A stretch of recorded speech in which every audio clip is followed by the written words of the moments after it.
Miércoles 3 de abril, octava semana del juicio al procés.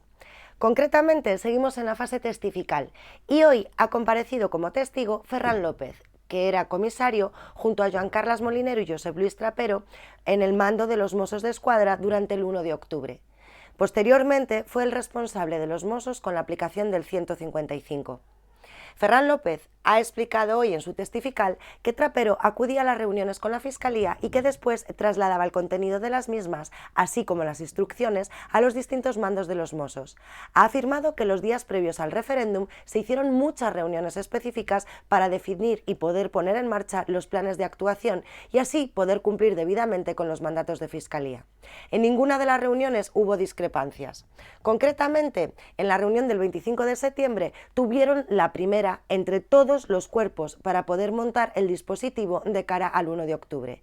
Y así se acordó que hubiera dos fases. En la primera, un binomio de los Mossos para ir avisando a los centros de votación de que no abrieran y poder cumplir con el mandato judicial. El binomio formaba parte del operativo confirmado y avalado por Pérez de los Cobos.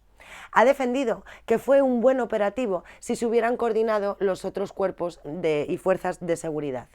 Prepararon un dispositivo contando con unos 40.000 Mossos para llevar a cabo el cierre de 2.300 centros de votación antes del 30 de septiembre. Ha explicado detalladamente cómo analizaron cada uno de los centros, cómo preparó un listado, lo envió a Pérez de los Cobos, este se lo devolvió con 21 enmiendas y a su vez el archivo ya enmendado por Pérez de los Cobos, Ferran López lo envió a todos los jefes de los Mossos d'Esquadra. Los Mossos finalmente cerraron 434 colegios, hubo 239 que no abrieron y se confiscaron un total de 423 urnas. Él proponía que hubiese una única coordinación y que todos pudieran coordinarse desde un mismo lugar para evitar así discrepancias. Precisamente ha explicado que los errores letales fueron sobre todo que la información entre las células que estaban trabajando no fluía entre ellas, sino que informaban directamente a Madrid y que así no había manera de coordinarse.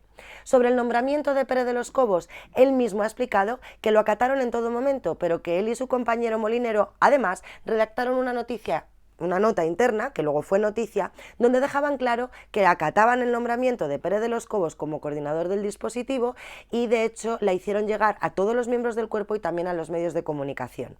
De hecho ha explicado que el 1 de octubre no hubo un dispositivo de los Mossos d'Esquadra como tal, que lo que hubo fue un dispositivo coordinado entre todos los cuerpos y fuerzas de seguridad y a la cabeza de esta coordinación solo había una persona, Pérez de los Cobos.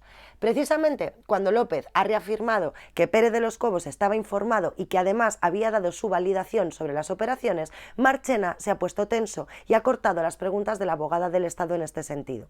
Lógicamente, esta versión contradice la realizada por Pérez de los Cobos y por eso la defensa de Quim Forn, Melero, ha solicitado un careo entre los dos.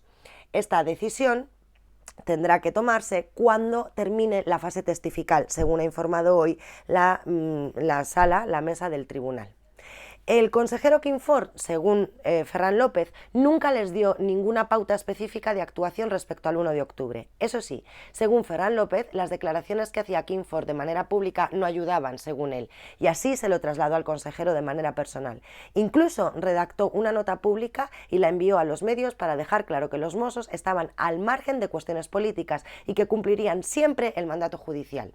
En este sentido, ha explicado que no tiene duda alguna al respecto de los órdenes de la Fiscalía, que la orden de la magistrada anulaba las órdenes anteriores de la Fiscalía, que no hubo ningún debate sobre ello, que es una cuestión de su profesión, del día a día, que si sobre una misma cuestión la juez dice algo distinto al fiscal, pues que se acata lo que diga la juez, sin más. De hecho, ha explicado que se reunió en 2 ocasiones con representantes del Govern para pedirles que anulasen el referéndum y que Trapero también estaba con él y mantenía el mismo criterio. En la reunión que mantuvieron en Pedralbes el 26 de septiembre, explicaron que si bien consideraban que la mayoría de la gente sería pacífica, había grupos muy concretos que podrían plantear problemas. La respuesta de Puigdemont y del consejero Forn fue que tomaban nota.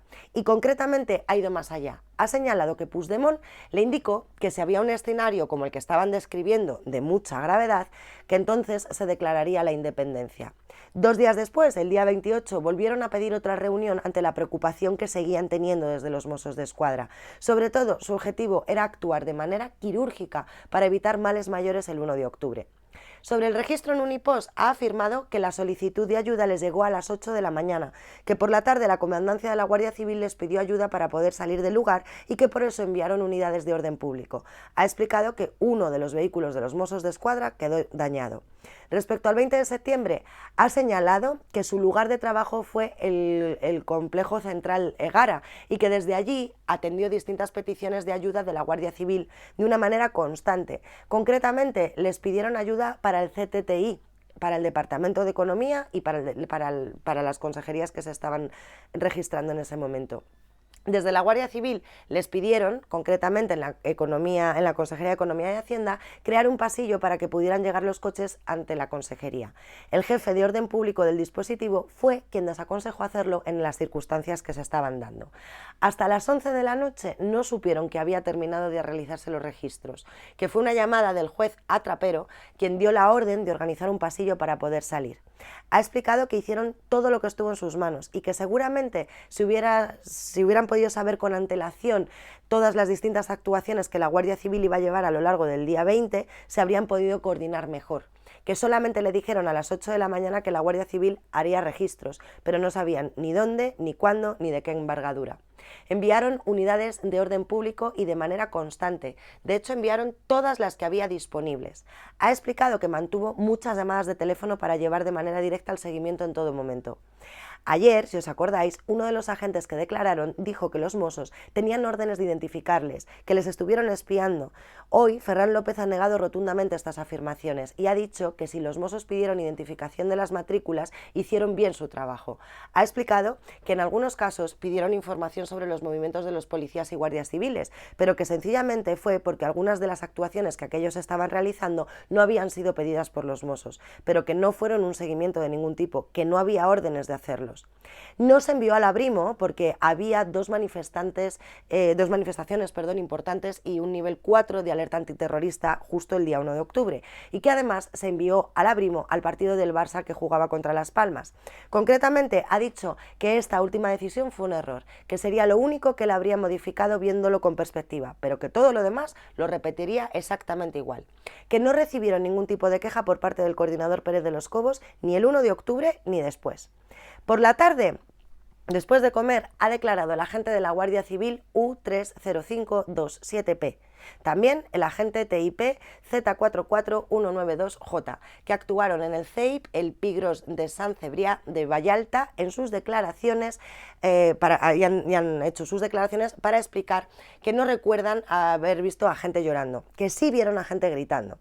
El último agente fue agredido, pero que no recuerda quién le agredió, que no hubo más agentes lesionados, que no le consta que hubiera cargas. Ha explicado que no es el proceder de la Guardia Civil, que tampoco le consta que se retirase material electoral y que no sabe si hubo detenciones.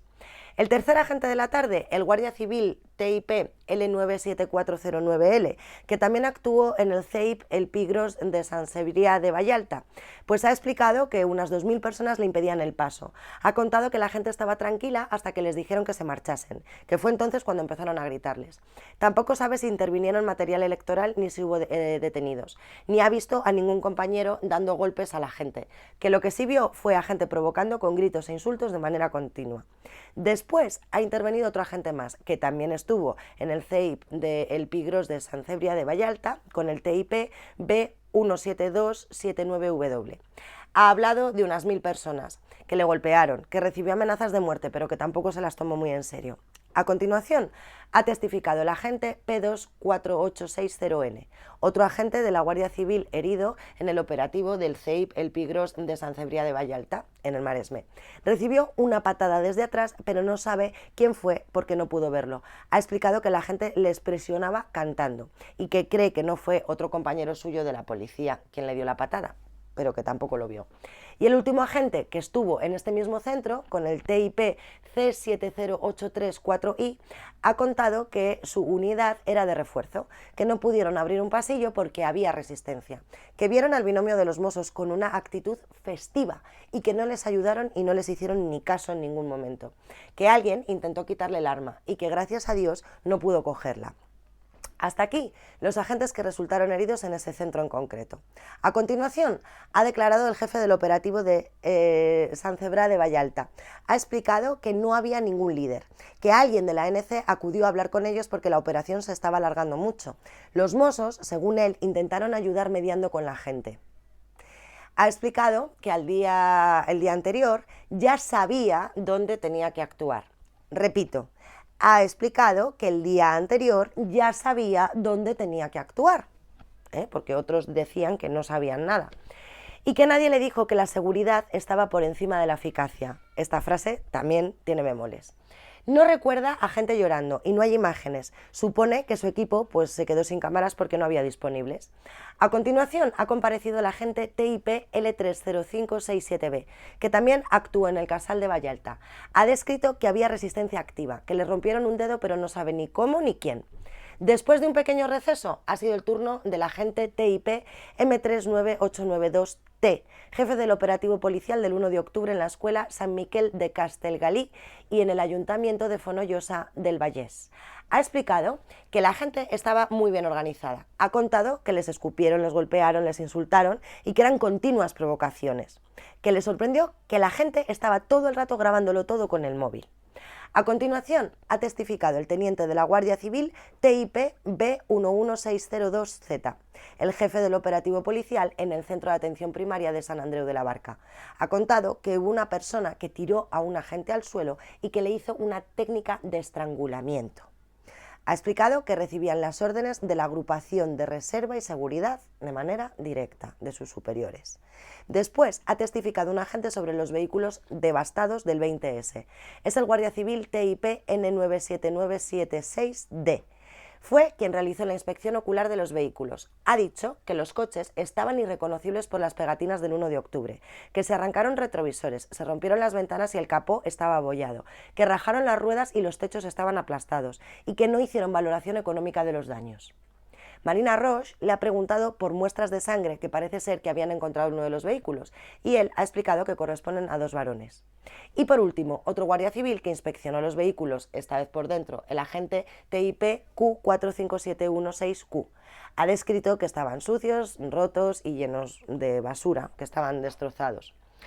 Finalmente ha quedado sin testificar el otro comisario de los Mossos, Joan Carles Molinero, que veremos en qué sesión lo hace, que era también el responsable junto a Trapero y Ferran López de la organización y de los Mossos durante el 1 de octubre. En resumen, hemos visto en la declaración de Ferran López que los Mossos estuvieron siempre trabajando de manera coordinada al servicio de Pere de los Cobos, que en todo momento informaron de manera puntual de todas sus actuaciones, que tenían el visto bueno para hacer su trabajo y que además dejaron constancia en todo momento. Será interesante saber si se permitirá el careo, porque hemos podido observar cómo Marchena se ponía muy nervioso cuando la abogada del Estado, Sebane, insistía en preguntar por cuestiones que parecían ir en otra dirección a lo que Pere de los Cobos había declarado en sala. Iremos viendo, pues, cómo acontecen los hechos. El titular de hoy, el que vais a ver por todas partes, ha sido que Puigdemont había comentado que si había altercados o violencia, cosa que Ferran López no ha sabido recordar literalmente, declararían la independencia. Ayer pudimos escuchar a un agente que definió la actuación de la policía como mesurada, porque señaló que podría haber llegado a haber muertos. Quizás esas fueran las circunstancias en las que estuvieran pensando en las reuniones de los Mossos con el Govern y posiblemente si hubiera tanques y si hubiera una actuación bestial, posiblemente Puigdemont estuviera planteando que en esas circunstancias habría que declarar la independencia. En cualquier caso, estoy segura de que iremos poco a poco conociendo la verdad y sacaremos conclusiones. Mañana, más.